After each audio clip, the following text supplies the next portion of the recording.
আয়ুষ্মান ভারত না মুখ্যমন্ত্রী স্বাস্থ্য বীমা, কিভাবে মিলবে সুবিধে?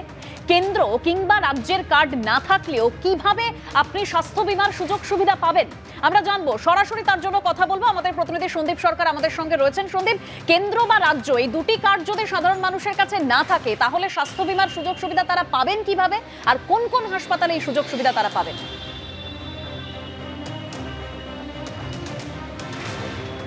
দেখো, যেটা আজকে স্বাস্থ্য ভবনে স্বাস্থ্যমন্ত্রী সাংবাদিক বৈঠক করে বিষয়টা স্পষ্ট করেছেন, তাতে উল্লেখ করা হয়েছে যে ইতিমধ্যে রাজ্যের 3,40,00,000 মানুষ তারা আয়ুষ্মান ভারত কার্ডের জন্য তারা আবেদন করেছিলেন। আরও বেশি সংখ্যক মানুষ আবেদন করেছিলেন। 3,40,00,000 মানুষের কার্ড সেটা ভেরিফিকেশনের পরে সেই কার্ড তৈরি হয়ে গিয়েছে।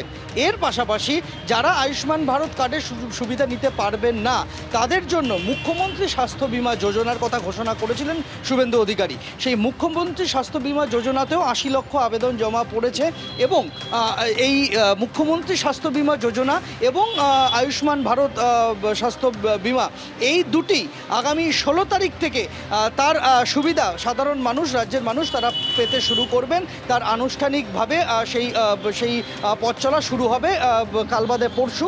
সেদিন থেকে হাসপাতালে গেলে এই দুটি কার্ড যার কাছে থাকবে তারা সুবিধা পাবেন। কিন্তু যাদের কাছে এই কার্ড নেই তারা কি করবেন?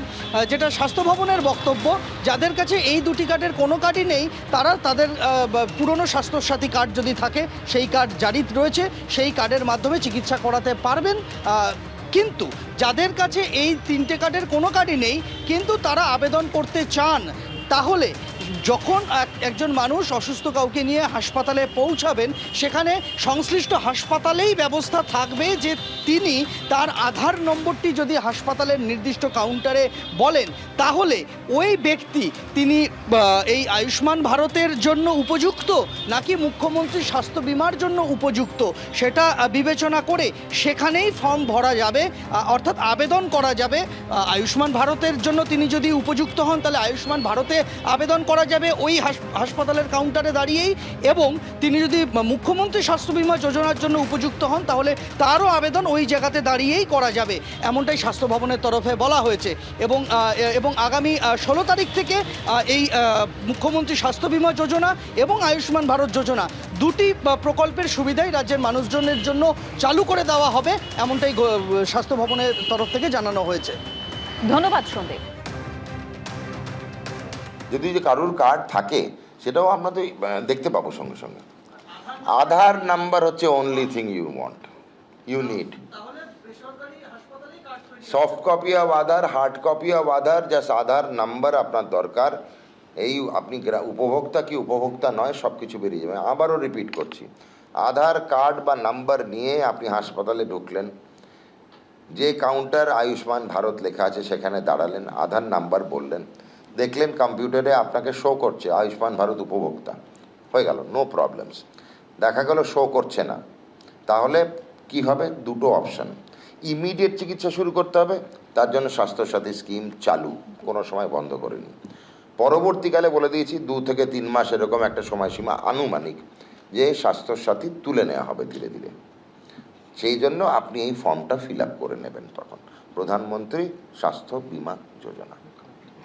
এই মুখ্যমন্ত্রী 1946 এর যে 16 August the great Calcutta killing day হয়েছিল, হরিবল ডে, ওই দিন আমরা আয়ুষ্মান দিবস পালন করছি। প্রধানমন্ত্রী আয়ুষ্মান ভারত স্কিম ওয়েস্ট বেঙ্গলে লঞ্চ হচ্ছে। 5 লাখ টাকা পর্যন্ত free treatment all over the country পশ্চিমবাংলার ফাইন্যান্সিয়ালি উইক লোকেরা পাবেন আয়ুষ্মান ভারত কার্ডের মাধ্যমে। সামনের বছর থেকেই দ্বিগুণ হচ্ছে কন্যা রত্ন প্রকল্পের আর্থিক সাহায্য। এদিন এই প্রকল্পে 10 লক্ষের বেশি ছাত্রীকে ডাইরেক্ট বেনিফিট ট্রান্সফারের মাধ্যমে মাসিক 1000 টাকা পাঠানো হয়। 2027 থেকে এই সাহায্য বাড়িয়ে 2000 টাকা করার ঘোষণা করলেন মুখ্যমন্ত্রী শুভেন্দু অধিকারী। পাশাপাশি বেটি বাঁচাও বেটি পড়াও সহ এদিন একাধিক কেন্দ্রীয় সরকারের প্রকল্প চালু হলো এ রাজ্যে।